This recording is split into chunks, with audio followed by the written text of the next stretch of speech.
Hi friends, this is Krish, the Urban Naxal, and today we are going to talk about Hindutva bullshit number 12. Hindutva bullshit number 12 is the idea that whatever rules and laws our gods created are applicable in the present day. We may think that they are stories, but then the point that the Hindutva guys are making is that whatever laws are contained in these stories, which they consider as real stories, as historical tales, are somehow applicable in the modern days. So ancient laws are applicable in modern days, ancient learnings are applicable in modern days. This is what these guys are saying. Why does this matter? It shouldn't matter. It would be a trivial discussion if our political leaders were not trying to turn into religious leaders. If our Pradhan Mantri Narendra Modi, whom we all elected, wasn't trying to turn into Param Pujya Baba Narendra Modi. But it is quite clear from his pronouncements that he is trying to turn into a Baba, a religious figure, a religious political figure, or in the tradition of the old Ram Rajya model, a god. So the God King is what he is trying to turn into, and others along with him, like Yogi Adityanath. Now these guys, if they were not visiting temples, if they were not spending our nation's resources building the Ram temple or visiting the temple and mucking up the nation's communal harmony with pronouncements about Bhagwan Ram, then we wouldn't have to worry about whether Bhagwan Ram exists or not, whether Bhagwan Krishna exists or existed or not. We wouldn't have to worry. It would be a childish conversation if we were to talk about the existence of Bhagwan Ram. You could dismiss it and say, listen, whatever people want to believe in their own heads, they can believe in pink fairies, they can believe in Santa Claus, they can believe whatever they like. It shouldn't matter. And it is not a topic for discussion, which would be fine, which would be perfect, if our elected political leaders were not spending time mucking around our communal harmony with pronouncements about God, Bhagwan Ram. Okay? If they weren't mucking up our nation's communal harmony by forcing people and beating them up if they don't say Vande Mataram or Bharat Mata Ki Jai, it won't matter. It shouldn't matter. Whether someone says Bharat Mata Ki Jai, whether someone believes in a Bharat Mata, or whether someone says that this is purely figurative and not literal, shouldn't matter. But it matters now because these guys are trying to say it's literal. There is really a Bharat Mata, a goddess.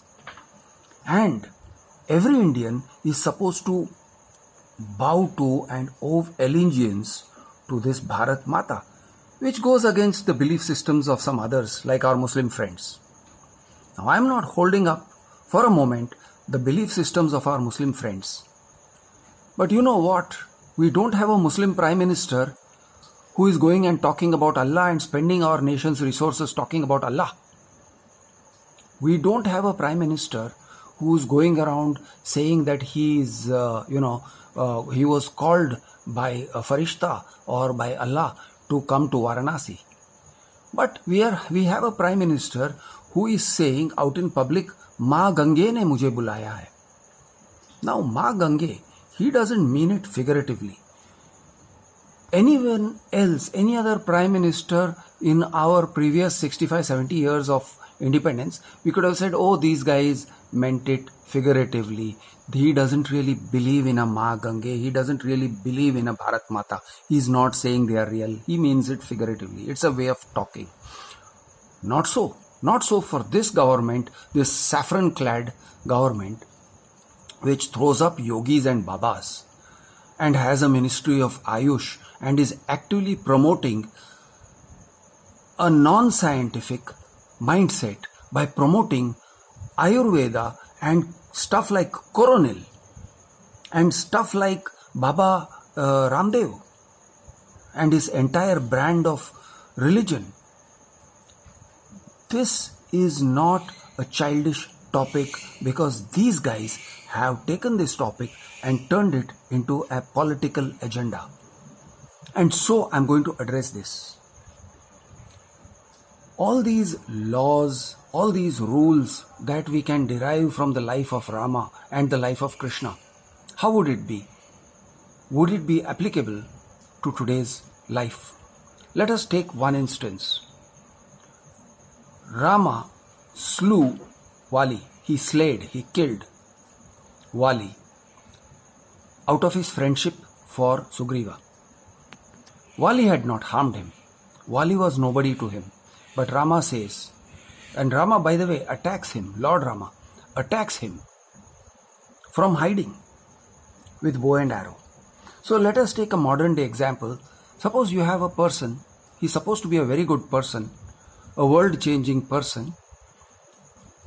Let us say Narendra Modi himself takes a gun, hides and shoots someone, say the brother of some other political leader, and he says, I slayed him, I shot him because he was an adharmi. Would this work in a court of law today? Would it work? Could you say this? We use these nice words like vadh kiya. We don't use mar dala. We don't say khoon kiya. We say vadh kiya when we are talking about what Lord Rama did to Vali, vadh kiya.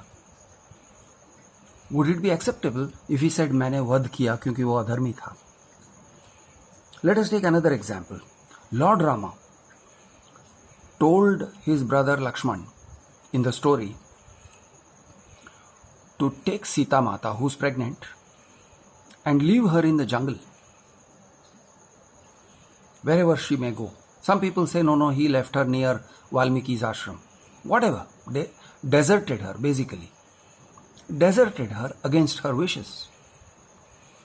Suppose somebody, again a godlike figure, say Narendra Modi, had told his brother-in-law to take his wife, Jaswanti Ben, and leave her somewhere in the jungle or near an ashram. Would that be an acceptable standard of character? Is that acceptable?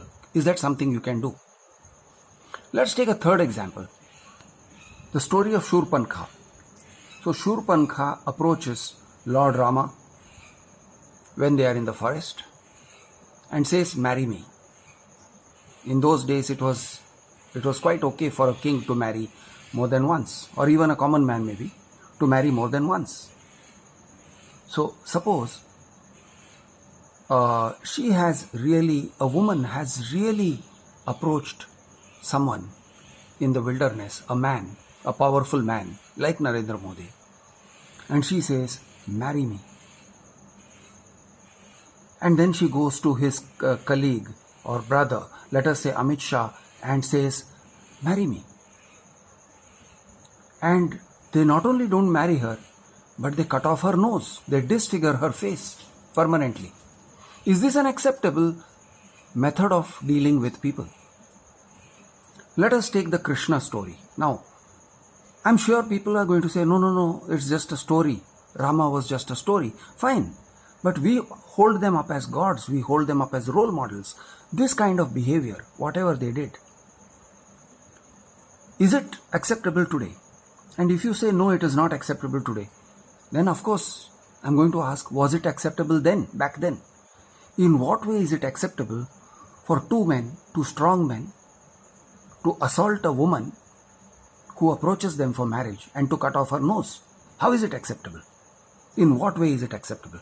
Now you may say, no, it is all figurative. They didn't really cut off her nose. It was purely figurative. They humiliated her. Naak kaat dena is figurative. Really? Okay. So in which part of India is it acceptable for two men to humiliate a woman who has approached them for anything, for sex maybe? Say they humiliate a prostitute. Is it acceptable? Is it an acceptable way of behaving? Let us move over to the story of Lord Krishna. In the story of Lord Krishna, he does many things. Throwing stones at pots of gopis, bursting the water pot over their heads. You may say it's figurative, it really meant something else. I don't want to get into that. I don't want to derive any sexual meaning from him bursting the water pots of gopis. But it is considered that he wasn't just dancing the Ras Leela, and every Hindu believes that it was not just a dance. They did a lot more than that. So here's this person, Lord Krishna, who sits near the banks of rivers while women are bathing, including married women, and he takes their clothes and he hangs them up on a tree. Suppose someone did that in real life today. Is that acceptable? Is that an acceptable standard of behavior? Or would that guy be arrested and jailed for molestation and outraging women's modesty? But we just say, oh, they were gopis. Yes, they were supposedly gopis and therefore devotees of this guy. But think about it. Would it be an acceptable standard of behavior?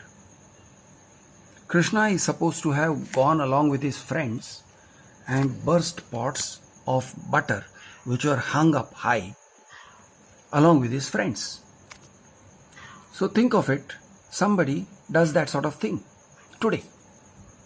He likes some stuff, whatever it is, it could be butter, it could be something else, and he takes a bunch of friends and they climb on each other's shoulders and they form a pyramid and they steal that stuff that doesn't belong to them. Do you think the police would buy it if they said, no, this is, I was just, just like Krishna Bhagwan.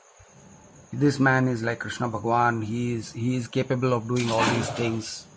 Is this an acceptable standard of behavior? There are a lot of stories that I can say. Shishupal. It seems Lord Krishna killed Shishupal with his chakra because Shishupal insulted him. And he kept insulting him in the Sabha.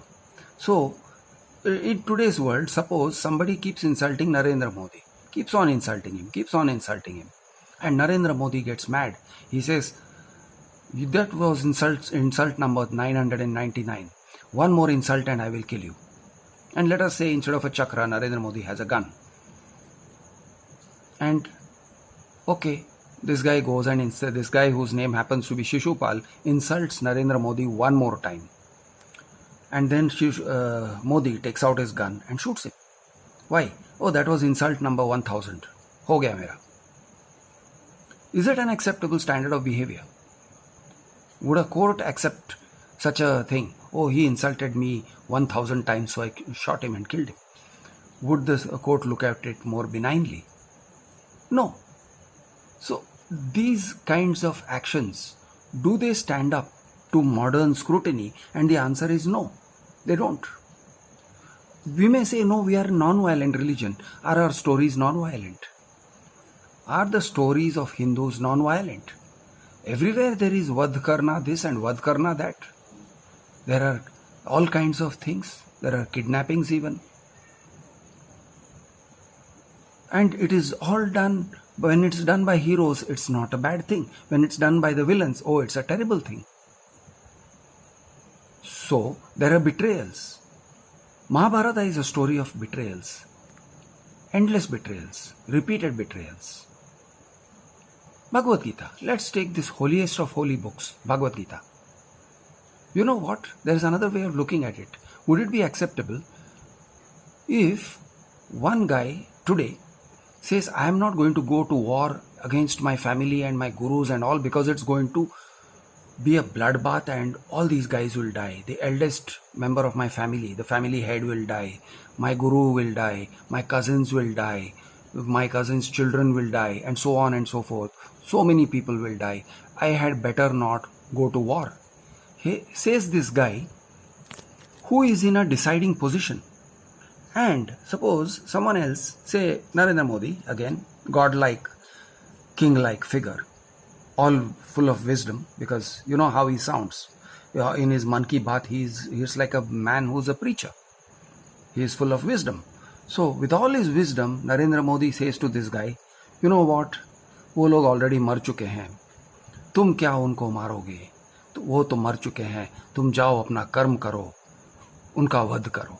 And then this guy who listens to Narendra Modi starts a bloodbath. Would this be an acceptable standard of behavior? Can we do this? Would it be okay? Would the court not say abetment to murder and a lot of other things besides? Krishna incites Arjuna so many times during the war to commit acts of treachery against Dronacharya, for example, against so many others. All of it is acceptable. Treachery is acceptable. That is the message of Mahabharata and Ramayana.